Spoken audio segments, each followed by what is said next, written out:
Idineklara ko noon, nung ako'y umupong gobernador sa ikalawang termino, ang ating bagong programa, ang Zero Illiteracy and Innumeracy Program by 2028. Ang programang ito ang magiging sentro ngayon ng lahat ng pagawain at inilulunsad na proyekto ng pamahalaang panlalawigan.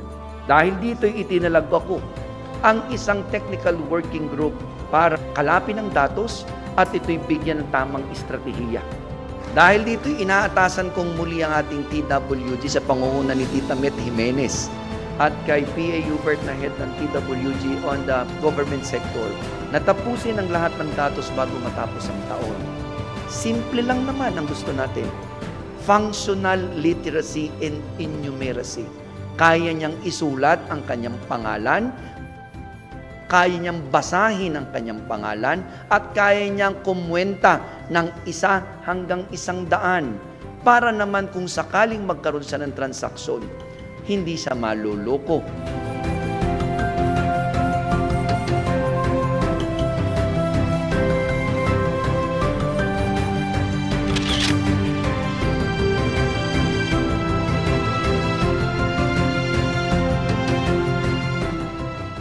Ang pagkatutong bumasa, sumulat, at magbilang ang isa sa pinakahihintay ng ating mga kapatid na katutubong mangyan.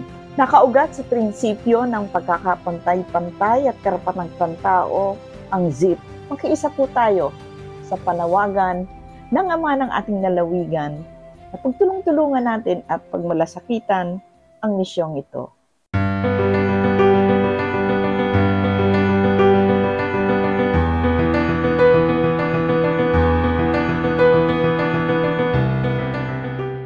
Katuwang natin ang Department of Labor and Employment at lahat ng mga Public Employment Service Officer ng lahat po ng mga bayan dito. Po yung nag-hire, pumili ng mga magtuturo, papasweldohin po sila ng Department of Labor and Employment o parang honorarium kung kuha natin. Sila po ang magiging mga tagapagturo o magiging interns. Sila po ay dineploy din natin sa iba't ibang mga opisina, sa mga LGUs na pinangangasiwaan ng ating mga personnel managers upang silang admin. Lubos po akong nagpapasalamat sa usaping edukasyon. Ito na talaga ang susi ng tagumpay na kung saan ang kaalaman ay hindi talaga mananakaw kailanman. May isa po tayong estudyante, napakasimple po ng kanyang pangarap. Sumali siya para siya po ay makakanta at makapag-videoke para daw mabasa niya yung mga nakasulat sa screens. May mga problema po tayong kakasalamuha tulad na lang po ng may mga gustong sumali sa programa ngunit malabo na po yung mata, lalap na po sila. Kaya po yun po yung mga hindrance nila.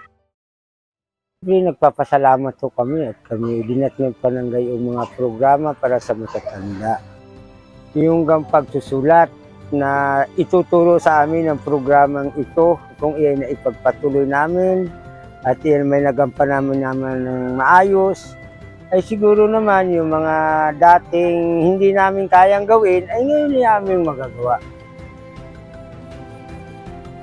Ako po ay nananawagan sa itong tribong mga mangyan. Huwag po nating sayangin ang ganitong pagkakataon at angkin po natin na ang programang ito ay sa atin po ito. Sa pagkipagtulungan po natin sa mga kaukulang pangailangan ng mga dokumento, tayo po ay kikilos at gagawin po natin na hindi sa salita lang, kundi sa pagkipagtulungan natin sa ating mga kaukulang nagpapatupad ng mga programang ito.